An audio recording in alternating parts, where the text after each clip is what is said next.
Um, Hi. So, all right, I'll do my best. So I actually didn't. I didn't bring any slides, partly because I thought this was going to be a panel discussion. Of course, that didn't work out. But in a way, it means that I brought something better and more interesting for a smaller set of people, which is the things themselves. So we'll hope that the books actually don't fall over sometime. And if they do, that's fine too.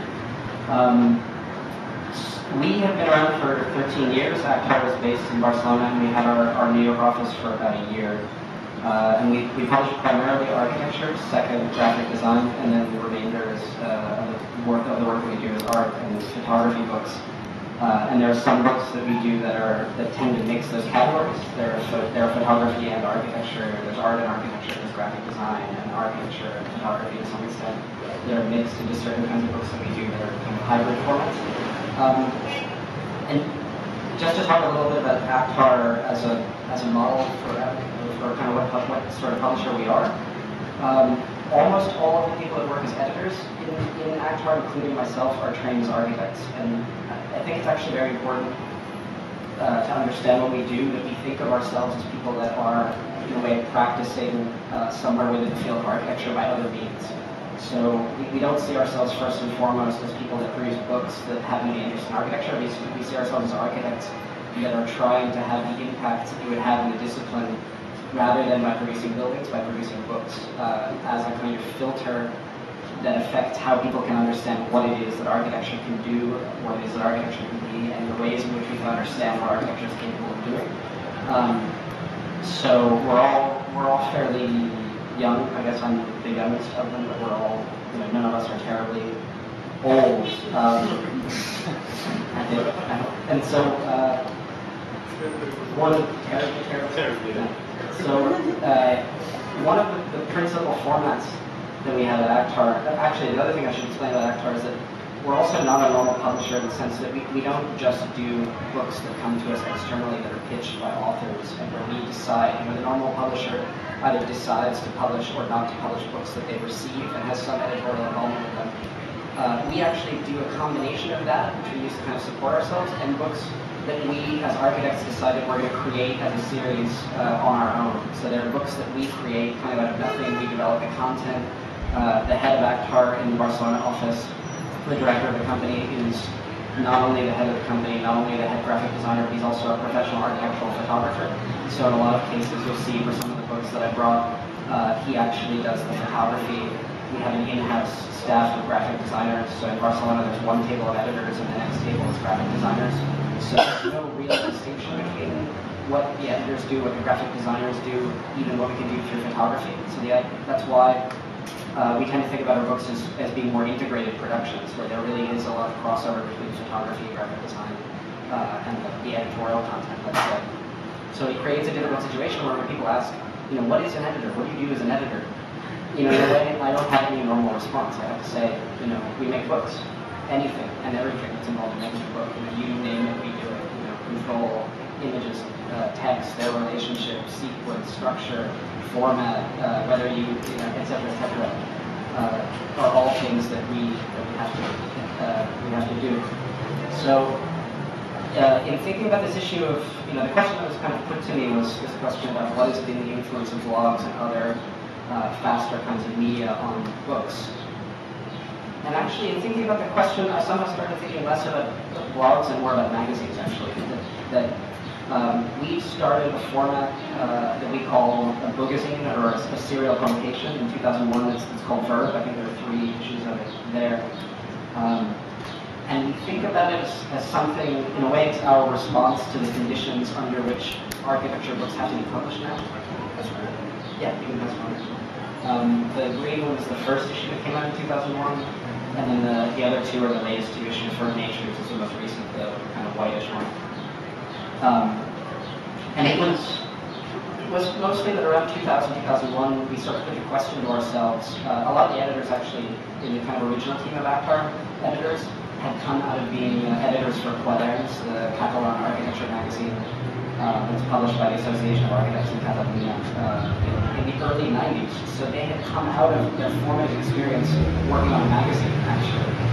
And around 2000, they revisited the question of how would you produce a magazine or a book in response to a magazine after about a 10-year delay. And in the meantime, the conditions of publishing, they felt, had changed completely radically. Basically, in the meantime, magazines had, in terms of their periodicity, their content, their size, their price, had started competing directly with books.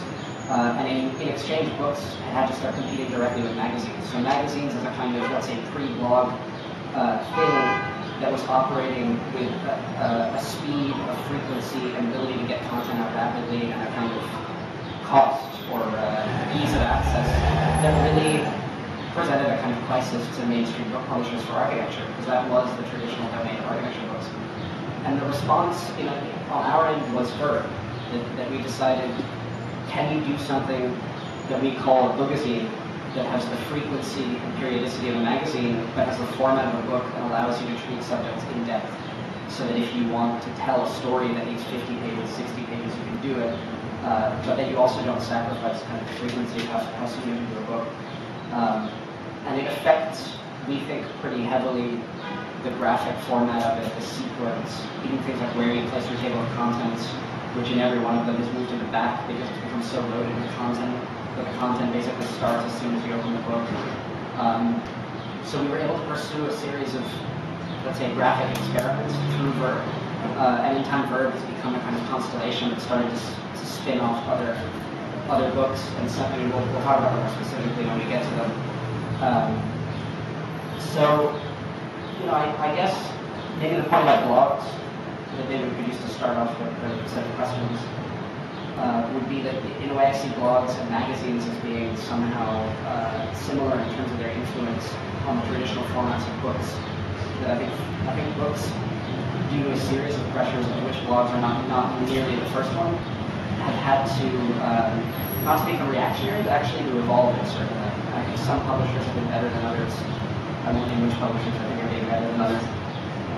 About seeing the book as something evolutionary, as a format in which you have to do experiments, and it actually has to change to keep up with forces outside of itself, rather than reactionary as something that is a special domain in which only certain things can be done, and you have to protect your boundaries at all costs. And I would say that actually the first thing that sort of spawned that, for us at least in our thinking, was really magazines and thinking about magazines. Blogs only came second to that. So,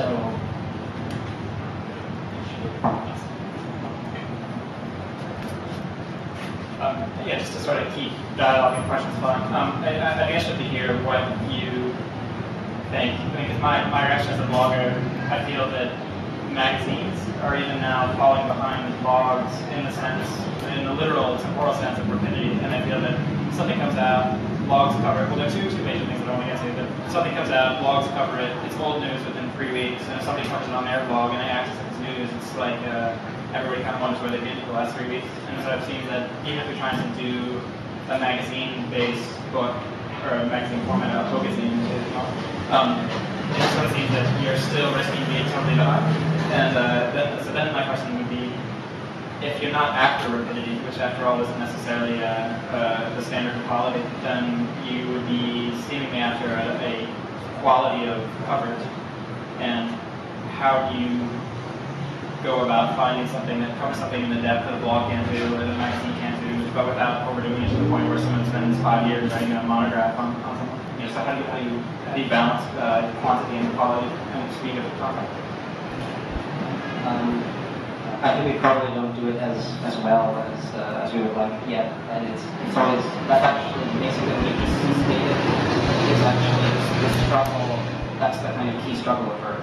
So that has been the question. Basically, every single issue of Verb is how do you find a balance between developing content and what you call coverage, but I guess we've always referred to in terms of depth. How do you achieve a certain depth that gives it something that goes beyond just trying to get things out fast?